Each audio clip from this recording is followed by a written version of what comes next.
Hello, my name is Rebecca Zadarin, and this is my Alzheimer's Research and Prevention Foundation Brain Longevity Therapy Training Practicum video. That's a mouthful, isn't it? A little bit about me. I hold a Bachelor of Science in Health Education. I am a 200-hour registered yoga instructor. I am a family person, and a couple of family members and myself have noticed some mental decline in each of us. We are a little bit concerned. I myself like to keep an eye out for my family's health. And so this brain longevity therapy training has been very valuable to me. I've been concentrating on the 4 pillars of Alzheimer's prevention. The first pillar of Alzheimer's prevention is diet and supplements. We went over in the training the DASH diet, the MIND diet, the Mediterranean diet, and the Blue Zones diet, also the standard American diet. Sad. But anyway, I was excited to learn about low heat cooking with monounsaturated oils to reduce advanced glycation end products, which lead to inflammation in the body during that first pillar survey. The second pillar of Alzheimer's prevention is stress reduction, a huge thing. People need to find a way to decompress during the workday, a couple of breaks and lunch. So many people work through lunch. I do not recommend it. Take your breaks, take your lunch. If there's a nice place to walk on a break or lunch, go out and walk. And then even during the workday when it's not a break and the stress is getting to you, it's nice to have a place to go, perhaps a quiet room, or just go over to the break room and make yourself a cup of tea and just try to wind down just a little bit during the day. Of course, practicing yoga for quite a while, 16 years, I've realized that yes, yoga is a stress reducer.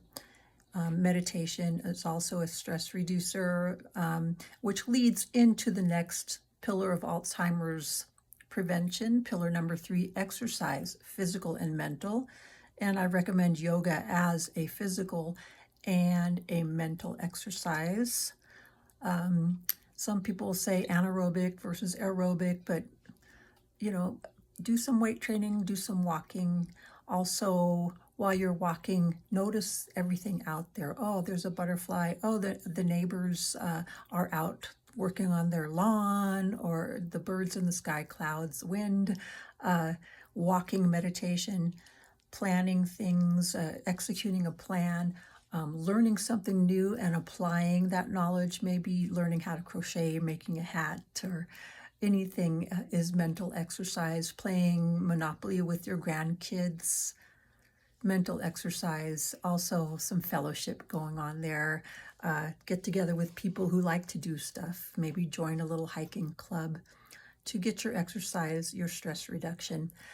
Number 4 pillar of Alzheimer's prevention is spiritual fitness. Spiritual fitness. And I really had to think about this. I mean, I did learn about the yamas, niyamas, the yogic path, and all the things that I needed to do. It was a little overwhelming for me, and I wrote myself notes for a while, but I admit I lost touch with it. And so the lesson hit home when I watched the Alzheimer's Research Prevention Brain Longevity Therapy Training additional video, how practicing kindness enhances your spiritual fitness. Now, this is a simple approach. Kindness begins with being kind to yourself.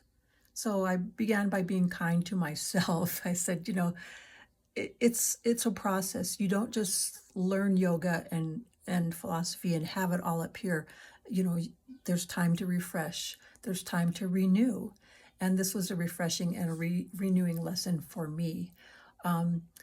I like to quote, the more we react, the less in control we are. And so with some of my family or friends, maybe they're having a, quote, senior moment, unquote, I did not get on their case for that. Oh, gee, did you forget your wallet again?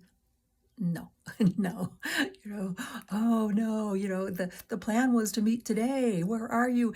No, it happens to everybody, and that's what it happens to me. It happens to everybody. We can reschedule.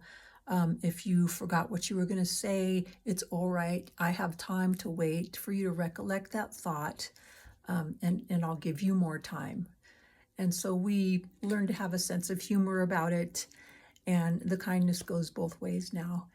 It's really opened up my life. I find out that yoga students aren't anti-chant, and they're okay with chanting. We even tried some kirtan kriya when there was noise outside of the studio that interrupted our shavasana. That was a very nice moment of me learning from my students and having fellowship with my students in kirtan kriya. Going forward, I plan to continue to practice kindness. It has really made me happy. I see a ripple effect. I see the people around me becoming happy, and our conversations being more mindful, meaning that, yes, we are exercising our mind, but we're considering each other's ideas and feelings and taking a look at them, listening before we speak. That's a hard skill to learn sometimes.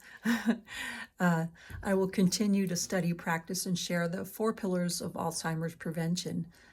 It's a lovely framework to prevent mental decline, to lower risk of mental decline and ultimately Alzheimer's disease. It can be done. Prevention is the way. I will continue to practice, study, and share Kirtan Kriya. It has invigorated me in the morning, and then if I practice it at night, it has relaxed me at night. And so this ends my little video practicum for the Alzheimer's Research and Prevention Foundation. I will continue to review the brain longevity therapy training and all of the materials and suggested readings. It is exciting. The whole thing is exciting and inspiring. Thank you.